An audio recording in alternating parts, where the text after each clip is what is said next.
नमस्कार दर्शकबिन, हार्दिक स्वागत छ तपाईहरू सम्पूर्णलाई सपना अनलाइन टिभीमा।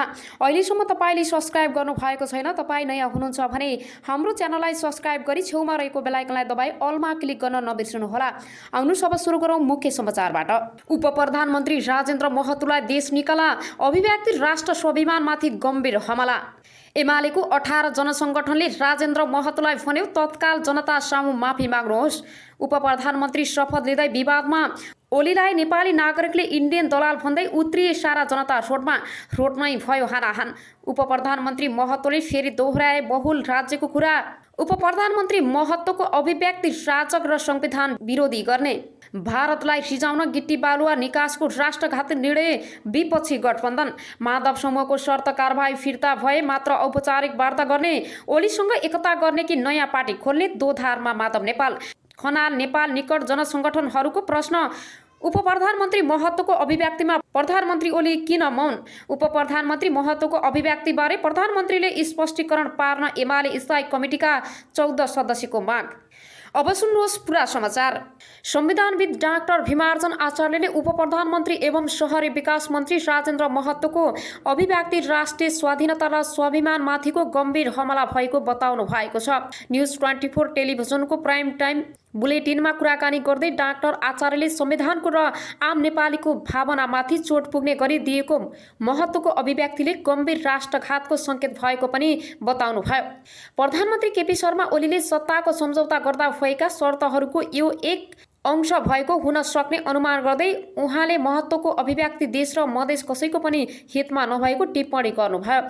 संविधानले कल्पना नगरेको बहुल राष्ट्र कुनै पनि हालतमा स्वीकार्य हुन नसक्ने भन्दै उहाँले संविधान अछोड राखेको नेपाल र नेपालीको एकतामाथि यो गम्भीर षड्यन्त्र भएको पनि बताउनुभयो। एमालेको 18 जनसङ्गठनले राजेन्द्र महतोलाई भन्यो तत्काल जनता सामु माफी माग्नुहोस्। नेकपा एमालेको माधव कुमार नेपाल र छलनाथ खनाल पछि आबद्ध 18 जनसङ्गठनले प्रधानमन्त्री एवं शहरी विकास मन्त्री राजेन्द्र महतोलाई आफ्नो अभिव्यक्ति फिर्ता लिन तत्काल नेपाली जनता सामु माफी माग्न अनुरोध गरेको छ। शनिबार जनसङ्गठनले प्रेस विज्ञप्ति मार्फत उप प्रधानमन्त्री महतोको अभिव्यक्ति देशको हित विपरीत रहेको भन्दै तत्काल जनता सामु माफी माग्न आग्रह गरेको हो। विज्ञप्तिमा भनिएको छ संविधानको मूल मर्म विद्वानमा आएको यस अभिव्यक्तिको भत्सना गर्दै उप प्रधानमन्त्री महतोलाई तत्काल आफ्नो अभिव्यक्ति फिर्ता लिएर नेपाली जनतासँग माफी माग्न आग्रह गर्दछौँ। उप प्रधानमन्त्री महतोले 21 जेठ 2078 मा नेपालको संविधान अनुसार शपथ ग्रहण गरेपछि पदभार ग्रहण गर्ने क्रममा नेपालमा बहुल राष्ट्रिय राज्यको स्थानको लागि राष्ट्रिय मुक्ति आन्दोलनको तयारी गर्ने बताएका थिए। त्यसपछि उप प्रधानमन्त्री महतोको अभिव्यक्ति विरुद्ध चौतर्फी आवाज उठिरहेको छ। नयाँ पार्टी नेपालको शनिबार उनलाई देशको हित विपरीत काम गरेको भन्दै देश निकाला गर्नुपर्ने माग गरेको छ। यसका साथै जनसङ्गठनले सरकारको उच्च ओहोर दोहोरमा आसीन व्यक्तिले यस्तो अभिव्यक्ति दिनु विडम्बना मानेको छ। जनसङ्गठनले भनेको यो अभिव्यक्ति नेपालको स्वतन्त्रता, सार्वभौमिकता, भौगोलिक अखण्डता, राष्ट्रिय एकता, स्वाधीनता र स्वाभिमान विरुद्धमा छ। यो अभिव्यक्ति हाम्रो संविधानको प्रस्ताव र संविधानको धारा 3 विपरीत छ। संविधानको मर्म विपरीत कुनै पनि काम नगर्न शपथ खाएर संविधानको कार्यान्वयन गर्न कायम पुगेको जिम्मेवार व्यक्तिबाट यस प्रकारको संविधान विरोध र अराजक अभिव्यक्ति आउनु असाध्यै विडम्बना छ। यसैगरी आउनुहोस् अब अर्कोतर्फ लागौँ। उप प्रधानमन्त्री महतो शपथ लिँदैसँग विवादमा के हो? उनले भने बहुराष्ट्रिय राज्य हो। नवयुक्त उप प्रधानमन्त्री राजेन्द्र महतो शपथ लिँदै विवादमा परेका छन्। देशलाई बहुल राष्ट्रिय राज्यका रूपमा लैजानलाई राष्ट्रिय मुक्ति आन्दोलनको तयारी गर्नु रहेको उनको अभिव्यक्तिसँगै उनी विवादमा तानिएका हुन्। यसैगरी आउनुहोस् अब अर्कोतर्फ लागौँ। मन्त्री परिषद विस्तार गर्न नमिल्ने काम कानुनीविद। काठमाडौँ निर्वाचन घोषणा गरेका प्रधानमन्त्री केपी ओली नेतृत्वको सरकारमा शुक्रबार ठूलो संख्या मन्त्रीहरू फेरबदल भएका छन्। संसद विघटन गरेर काम चलाउ बनेका प्रधानमन्त्री केपी शर्मा ओलीले मन्त्री परिषद पुनर्गठन गर्दै जसपाका 23 र एमालेका 4 जनालाई मन्त्री बनाएका छन्। आफै काम चलाउ हैसियतमा रहेका प्रधानमन्त्रीले मन्त्री परिषद विस्तार गर्नु स्वाभाविक नभएको टिप्पणी भइरहेको छ। के चुनाव घोषणा गरेको सरकारले मन्त्री परिषद विस्तार गर्न मिल्छ? संविधान काम चलाउ हैसियतमा पुगिसकेको र निर्वाचन घोषणा गरिसकेको सरकारले मन्त्री परिषद विस्तार गर्न नमिल्ने जानकारहरू बताउँछन्। तर शुक्रबार प्रधानमन्त्री ओलीले आफ्नो 3 वर्ष कार्यकालमा शुक्रबार 18औं पटक मन्त्री परिषद पुनर्गठन गरेका छन्। नवनियुक्त मन्त्रीहरूले पद तथा गोपनीयताको शपथ लिएर राति नै हतार मन्त्रालय पुगेरै कार्यभार सम्हालिसकेका छन्।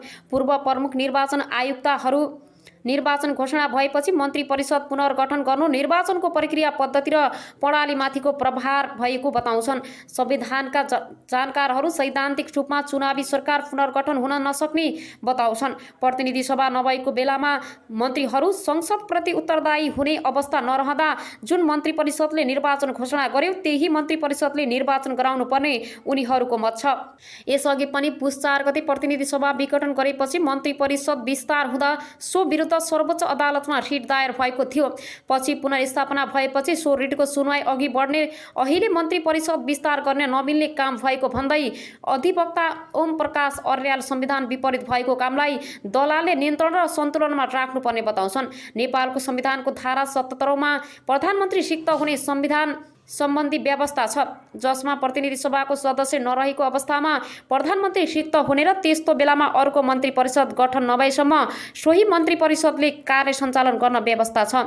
जेठ 7 गते राष्ट्रपति भण्डारीले प्रतिनिधि सभा विघटन गर्दै कार्तिक 23 र मङ्सिर 3 गतेका लागि निर्वाचनको घोषणा गरेकी छन्। सो निर्वाचन घोषणा गर्न राष्ट्रपति कार्यालय र सरकारको विरुद्ध सर्वोच्च अदालतमा मुद्दा विचाराधीन रहेका बेला मन्त्री परिषद पुनर्गठन गरिनुलाई धेरै अस्वाभाविक भनेका छन्।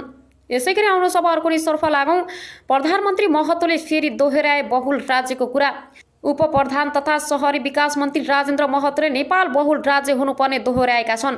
शनिबार नवनियुक्त मन्त्रीहरूलाई शुभकामना दिन आयोजित कार्यक्रममा बोल्दै महतोले नेपाल बहुलताले भरिएको देश भएकोले बहुल राज्य हुन आवश्यक रहेको बताएका हुन्। मन्त्री नियुक्त भएपछि पदभार सम्हाल्ने क्रममा पनि उनले बहुल राज्यको लागि सङ्घर्ष रहेको बताएका थिए। उनले यो अभिव्यक्तिप्रति कडा टिप्पणी भइरहेका छन्। नेपाल विविधताले भरिएको देश हो, त्यसैले बहुल राष्ट्रिय राज्य हो। त्यसो हुनाले यहाँको नियम कानुन संविधान त्यही अनुसार हुनुपर्छ। उनले भने विविधताले भरिएको देश एकल हुन सक्दैन, यो नभएसम्म देशमा सबै देशका लागि सङ्घर्ष गरिरहन्छन्। उनले एकल राज्यका कारण विभिन्न समुदायपछि परेको उहाँलाई सहभागी गराउनु पर्ने बताए। एकल जातीय प्रभाव परेका ठाउँलाई बहुलतामा लैजानु पर्ने उनको धारणा थियो। महत्त्वको भनाइप्रति एमाले नेता माओवादी गौतमले संविधानको मर्म विपरीत कार्य गर्ने छैन भनी शपथ ग्रहण गरेको आधा घण्टा नबित्दै महत्त्वले नेपाललाई बहुराष्ट्र र बहुराज्य बनाउने मुक्ति आन्दोलन आफूले अहिले पनि सञ्चालन गरिरहेको बताउनु दुःखद भएको बताएका थिए। यस्तै नेकपा एमालेका नेता योगेश भट्टराईले पहिले र दोस्रो संविधान सभामै असान्दर्भिक भइसकेको बहुराष्ट्रिय राज्यको बहस उप प्रधानमन्त्रीले पुनः उठाउनु राम्रो सङ्केत नभएको बताएका छन्। यसैगरी आउनुहोस् अब अर्को नितर्फ लागौँ। कोरोना संक्रमणमा सरकारले प्रभावकारी भूमिका निर्वाह गरेको नगरेको भन्दै आलोचना भएका बेला पुनः स्वास्थ्य मन्त्री फेरिएका छन्। कोरोना महामारी यता चौथो स्वास्थ्य मन्त्रीको जिम्मेवारी शेरबहादुर तामाङले शुक्रबारदेखि सम्हालेका हुन्। चीनको वुहानमा कोरोना संक्रमण उच्च भएका बेला स्वास्थ्य जनसङ्ख्या मन्त्रालयको जिम्मेवारी उपेन्द्र यादवले सम्हालेका थिए।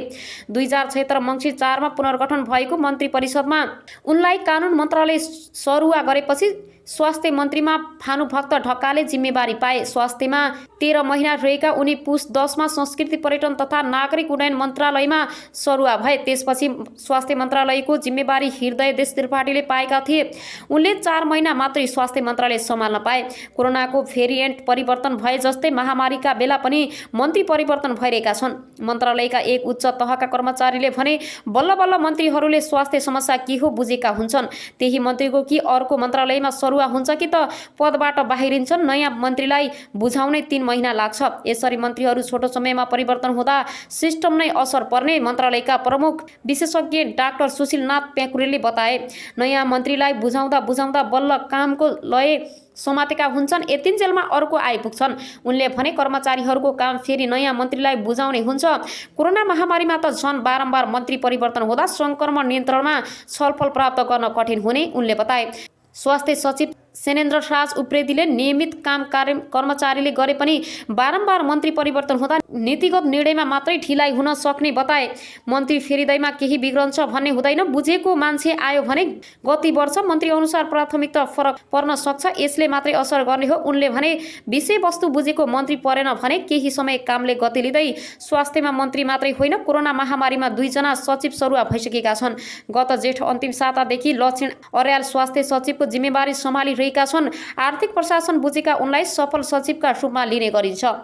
यसैगरी फेरि पनि तपाईहरूको माझमा नयाँ नयाँ न्युजहरू ल्याएर उपस्थित हुने नै छु। सपना अनलाइन टिभीलाई लाइक, कमेन्ट, शेयर, सब्स्क्राइब गरी साथै छेउमा रहेको बेल आइकनलाई दबाई अलमा क्लिक गरेर नबिर्सनुहोला भन्दै अहिलेलाई भने तपाईहरूको माझबाट बिदा हुन चाहन्छु। हस्त नमस्ते।